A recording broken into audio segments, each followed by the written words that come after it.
Bench पर बैठा हुआ था। भरत अंकल लॉयर से बात कर रहे थे ताकि अब आरव रागिनी के बजाय मोनिका से शादी कर सके। अब तक तो आरव भी रागिनी के आने की उम्मीद खो चुका था। अभी भरत अंकल लॉयर से बात कर ही रहे थे कि अचानक से वहां दरवाजे पर किसी के आने की दस्तक हुई। आरव ने अपना सिर उठाकर देखा तो वहां पर रागिनी खड़ी थी। भरत अंकल अचानक से रागिनी को देखकर शॉक्ड रह गए। रागिनी के चेहरे और माथे पर चोट के हल्के निशान और उसके कपड़े और बाल भी बिखरे हुए थे। आरव को कुछ समझ में नहीं आया। वो खुशी से रागिनी की तरफ लपका। एक बार के लिए उसे अपनी आंखों पर यकीन ही नहीं हो रहा था। अभी आरव ने अपने कदम रागिनी की तरफ बढ़ाए ही थे कि उसे किसी और के कदमों की आहट सुनाई दी। कदमों की आवाज सुनकर अब तक भरत अंकल ने अंदाजा लगा लिया था कि यहाँ पर अब कौन आ सकता है। सबकी नजर कोर्ट रूम के दरवाजे की तरफ टिकी हुई थी। कुछ ही पल में मोनिका शादी के जोड़े में कोर्ट रूम की तरफ बढ़ती हुई दिखाई दी। उसने अपने हाथ में शादी की माला ले रखी थी। क्या हुआ? तुम कहाँ रह गई थी? मोनिका को देखने के बाद भी उसे इग्नोर करते हुए आरव ने रागिनी से सवाल किया। मोनिका रागिनी के ठीक सामने आकर खड़ी हो गई थी।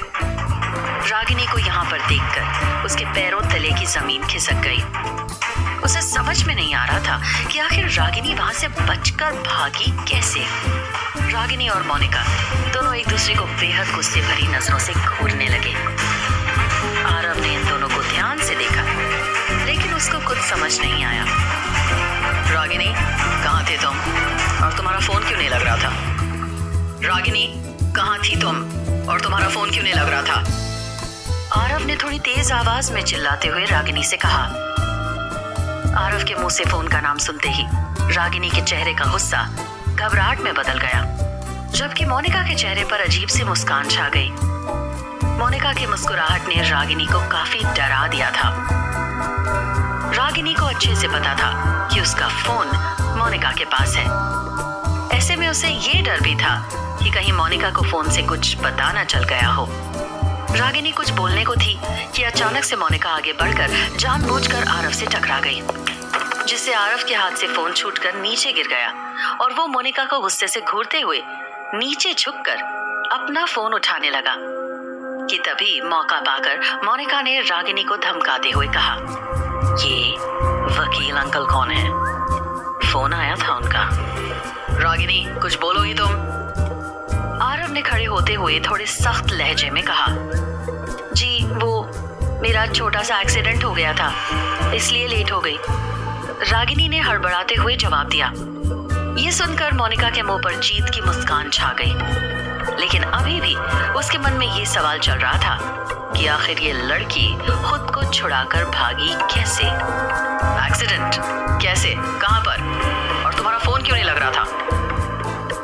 आरव ने अपनी भौहें सिकोड़ते हुए सवाल किया। जी, बस छोटा सा एक्सीडेंट हो गया था, बस ज्यादा कुछ नहीं।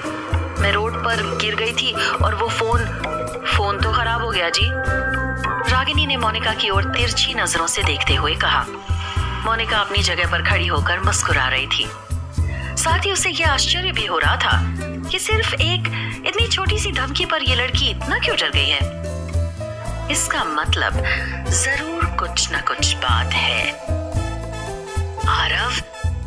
भरत अंकल ने आरव को इशारे से कोर्ट के भीतर जाने के लिए कहा। मोनिका मुस्कुराते हुए आरव के साथ जाने लगी, लेकिन आरव ने उसे पूरी तरह इग्नोर करते हुए रागिनी से कहा, चलो रागिनी, जल्दी करो, कोर्ट का टाइम हो गया है।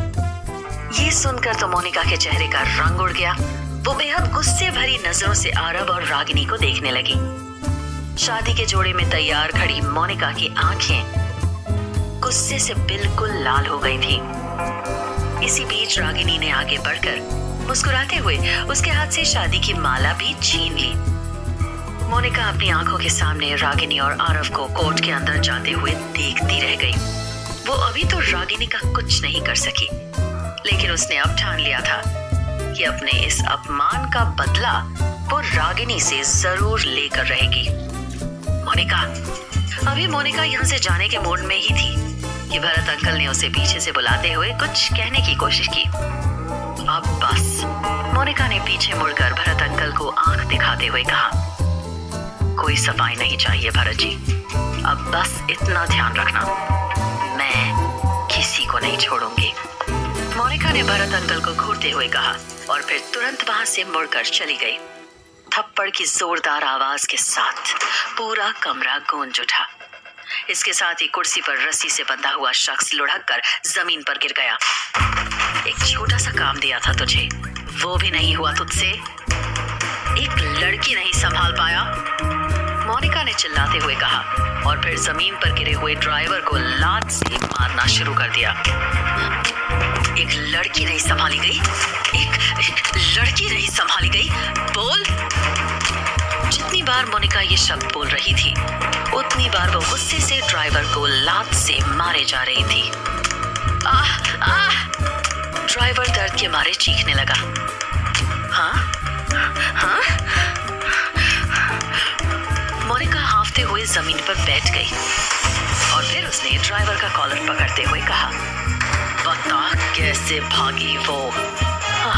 मैडम, वो मैं 2 मिनट के लिए बाहर गया था, फिर जब मैं लौट कर आया तो उसने मेरे सिर पर किसी चीज से मार दिया और फिर मुझे यहाँ बांध कर भाग गई। ड्राइवर ने हांफते हुए बड़ी मुश्किल से मोनिका को सब कुछ बताया। मोनिका ने चीखते हुए ड्राइवर के गाल पर एक जोरदार थप्पड़ जड़ दिया, जिसके बाद वो जमीन पर पड़ गया। मोनिका ने उठते हुए अपने माथे पर आए पसीने को पोंछा और अपने दांत पीसते हुए बोली, रागिनी, बहुत गलत इंसान से पंगा ले लिया तुमने। आप दोनों ने इस कॉन्ट्रैक्ट पेपर को ध्यान से पढ़ लिया है ना? और इसकी सभी शर्तें आपको मंजूर है ना? कोर्ट रूम में बैठे मजिस्ट्रेट ने रागिनी और आरव की ओर ध्यान से देखते हुए सवाल किया। जी। रागिनी और आरव ने एक साथ अपना सिर हिलाते हुए कहा, ठीक है, ये कॉन्ट्रैक्ट मैरिज कम से कम 2 साल के लिए वैलिड है। अगर आप दोनों में से कोई भी इस कॉन्ट्रैक्ट मैरिज को खत्म करना चाहेगा तो वो आज से 2 साल बाद ही इसे खत्म कर पाएगा, उससे पहले नहीं।